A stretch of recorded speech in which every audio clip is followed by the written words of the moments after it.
दोस्तों, क्या आपने कभी सोचा है जो अमेरिका का प्रेसिडेंट अमेरिका में बैठे बैठे पूरी दुनिया की इकोनॉमी और आधी दुनिया के देशों की हालत खराब कर सकता है, वो प्रेसिडेंट आखिर प्रेसिडेंट बनता कैसे है और अमेरिका के प्रेसिडेंट से इंडिया पर क्या प्रभाव पड़ता है, या कौन सी अमेरिकन पॉलिटिकल पार्टी इंडिया के ज्यादा फेवर में होती है, डेमोक्रेटिक या रिपब्लिकन पार्टी, और कैसे सिर्फ ट्रम्प के जीतने से ईरान की इकोनॉमी इतनी गिरी कि ईरान की करेंसी आज लोएस्ट पर ट्रेड कर रही है। एक इंडियन रुपए की कीमत ईरान में 500 रियाल है, जो कि एक बहुत बड़ा चेंज है। तो चलिए शुरू से शुरू करते हैं और जानते हैं हर एक डिटेल।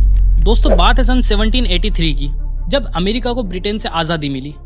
वैसे तो अमेरिका ने 4 जुलाई 1776 को ही आजादी की घोषणा कर दी थी, लेकिन ब्रिटेन से सारा कंट्रोल लेने में 7 सालों का समय और लगा। इसके बाद अमेरिका में सबसे पहली बार चुनाव करवाया गया, जो 15 दिसंबर 1788 से लेकर 10 जनवरी 1789 तक चला। इस इलेक्शन में जॉर्ज वॉशिंगटन और जॉन एडम प्रमुख नेता थे, लेकिन जॉर्ज वॉशिंगटन के पास एक एडवांटेज था, वो स्वतंत्रता सेनानी थे। इसलिए जॉर्ज वॉशिंगटन अमेरिका के सबसे पहले राष्ट्रपति बनते हैं। अमेरिका के पहले चुनाव में अमेरिका के 10 राज्यों ने ही हिस्सा लिया था, क्योंकि 3 और राज्य अपनी आजादी की पुष्टि नहीं कर पाए थे। आज के हिसाब से ये चुनाव थोड़ा अनफेयर भी था, क्योंकि इसमें सिर्फ श्वेत लोगों को ही वोटिंग राइट्स थे, यानी कि गोरी चमड़ी वाले लोग, यानी कि गोरे। अमेरिका में सिर्फ गोरे लोग ही वोट कर सकते थे। तब से लेकर 1965 तक ऐसा ही चलता रहा। हालांकि ब्लैक्स पर कुछ कंडीशंस थी, जैसे कि एजुकेटेड और इकोनॉमिकल स्ट्रॉन्ग लोग वो वोट कर सकते थे, लेकिन इन लोगों की संख्या कुछ गिने चुनी ही थी। उसके बाद 1965 में वोटिंग राइट लागू किया गया, जिसमें सभी को वोट देने का अधिकार दिया गया और इससे एक समानता आई।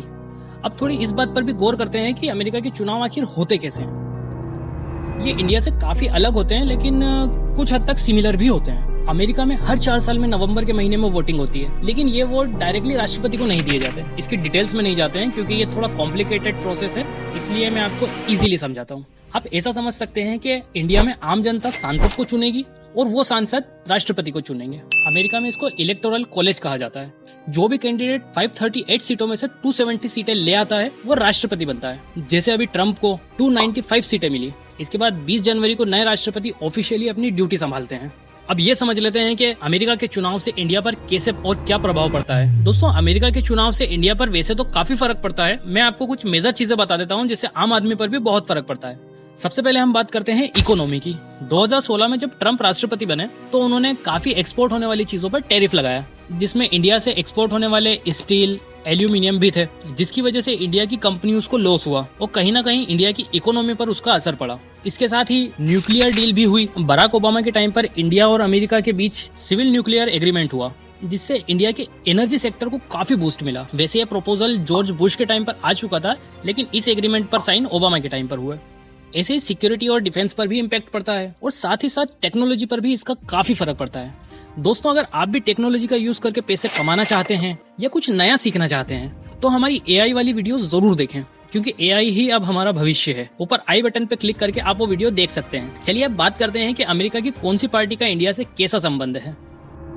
दोस्तों, फॉरेन पॉलिसी की एक खासियत होती है कि यहाँ कोई दुश्मन नहीं होता और कोई दोस्त नहीं होता, बल्कि ये सब डिपेंड करता है सिचुएशन टू सिचुएशन। जैसे डेमोक्रेटिक पार्टी मानवाधिकार और ट्रेड में इंडिया की मदद करती है, वैसे ही Republican party defence and security में इंडिया की मदद करती है। लेकिन ये हमेशा हो ऐसा फिक्स नहीं होता। ये डिपेंड करता है कि राष्ट्रपति के विचार क्या हैं। इसलिए ही ट्रम्प के राष्ट्रपति बनने से ईरान पर इतना असर पड़ा, क्योंकि अमेरिका शुरू से ही इजराइल का सपोर्टिव है और ट्रम्प मिलिट्री और डिफेंस पर फोकस करने वाले एक नेता हैं।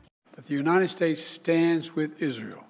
इसलिए ईरान पर इसका थोड़ा इम्पैक्ट देखने को मिला है, और अमेरिका कई सारी चीजों पर सैंक्शन भी लगा सकता है।